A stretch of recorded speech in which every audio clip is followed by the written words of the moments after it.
जय श्रीराम. मी अमोल कोते पाटील आणि भारत न्यूज मध्ये आपलं स्वागत आहे. गुन्हेगारीच्या जगात रोज नवनवीन आयटम पाहायला मिळतात, पण सध्या ज्या महाभागाची चर्चा सुरू आहे त्यानं तर चक्क बॉलिवूडलाही मागे टाकलंय. महिलांचं लैंगिक शोषण, जादूटोणा, सावकारकी आणि पैशांचा झोल, हे सगळं तर या खरात नावाच्या महाशयाच्या बायोडेटामध्ये आधीच होतं.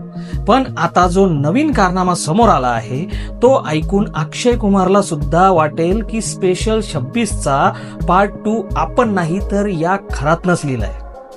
तर मंडळी, हा क्राईम रिपोर्ट जरा लक्ष देऊन ऐका, कारण यात भक्ती आहे, भीती आहे आणि शेवटी भयंकर मोठी फसवणूक आहे. आपल्याला वाटतं की इन्कम टॅक्सची रेड पडली की माणसाचं मरण ओढावतं, पण खरातच्या दरबारात ही रेड म्हणजे एक इन्व्हेस्टमेंट असायची. खरातचे काही खास कलाकार मित्र होते. हे लोक अंगात कडक इस्त्रीचे कपडे घालायचे, हातात काही फाईल्स घ्यायचे आणि खरातच्याच एखाद्या श्रीमंत भक्ताच्या दारावर जाऊन धडक द्यायचे. आम्ही इन्कम टॅक्स विभागातून आलोय, तुमच्याकडे काळा पैसा असल्याची खबर आहे, असं म्हणून हे फेक अधिकारी भक्ताची बोबडी वळवायचे. भक्त बिचारा घाम फुटणार नाही तर काय होणार. घरात साठवलेली माया आणि इज्जत दोन्ही धोक्यात आल्याचं पाहून तो भक्त धावत कुणाकडे जाणार, तर आपल्या तारणहाराकडे म्हणजेच खरातकडे. भक्त रडत खडत खरातच्या पाया पडायला पोहोचायचा. महाराज वाचवा, घरी इन्कम टॅक्स वाले आलेत, आता माझं कसं होणार.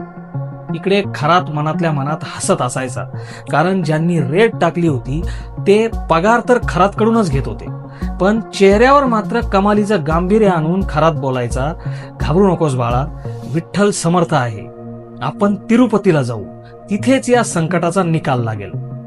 आता बघा गंमत. खरात त्या घाबरलेल्या भक्ताला घेऊन तिरुपती किंवा इतर कुठल्या मोठ्या धार्मिक स्थळी सहलीला न्यायचा.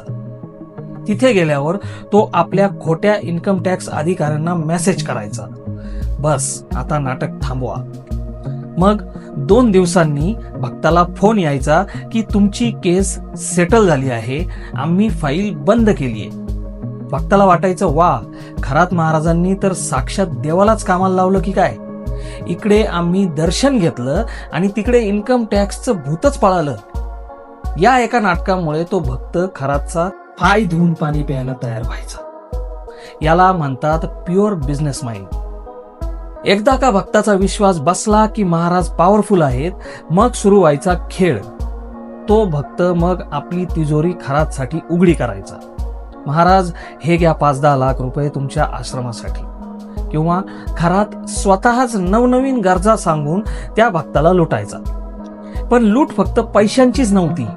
या अंधभक्तीचा फायदा घेऊन खरात आपल्या वासनांध इच्छाही पूर्ण करायचा.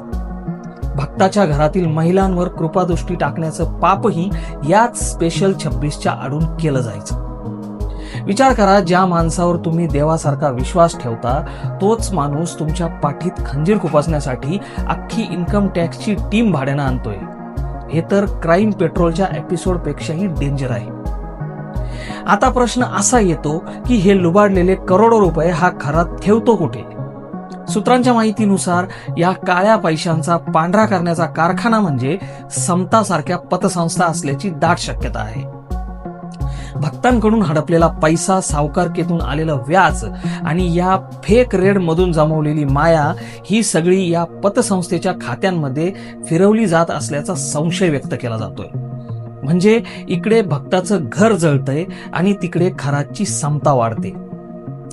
सावधान, आता तुमची पाळी आहे. मंडळी, खरातने जे केलं ते केवळ फसवणूक नाही, तर तो लोकांच्या श्रद्धेशी खेळलेला एक क्रूर खेळ आहे. खरातच्या या चित्रपटात अजून अनेक लोक अडकलेले असण्याची शक्यता आहे. जर तुमच्या ओळखीतील कुणासोबत किंवा खुद्द तुमच्यासोबत असा इन्कम टॅक्सचा बनाव झाला असेल, किंवा खरातनं तुम्हाला मदतीचं गाजर दाखवून लुटलं असेल, तर आता शांत बसण्याची वेळ नाही. हा स्पेशल 26चा चित्रपट आता पोलिसांनी इंटरव्हलवर आणलाय. आता शेवटचा क्लायमॅक्स तुम्हाला करायचा आहे. अंधश्रद्धेच्या नावाखाली किंवा भीतीपोटी अशा भामट्यांना बळी पडू नका. जर खरात किंवा त्याच्या टोळीनं तुम्हाला लुबाडला असेल तर तातडीनं पोलीस स्टेशन गाठा आणि तक्रार नोंदवा. लक्षात ठेवा, खोटा इन्कम टॅक्स अधिकारी फक्त खिशातले पैसे नेतो, पण खोटा गुरु आयुष्य उद्ध्वस्त करतो. आता वेळ आलीये या खरात सारख्या भोंदू प्रवृत्तीला धडा शिकवण्याची. व्हिडिओ कसा वाटला ते कमेंटमध्ये नक्की कळवा आणि असेच इंटरेस्टिंग व्हिडिओ पाहण्यासाठी भारत न्यूजला सबस्क्राईब करायला विसरू नका. भेटूया पुढच्या व्हिडिओमध्ये. तोपर्यंत जय श्रीराम.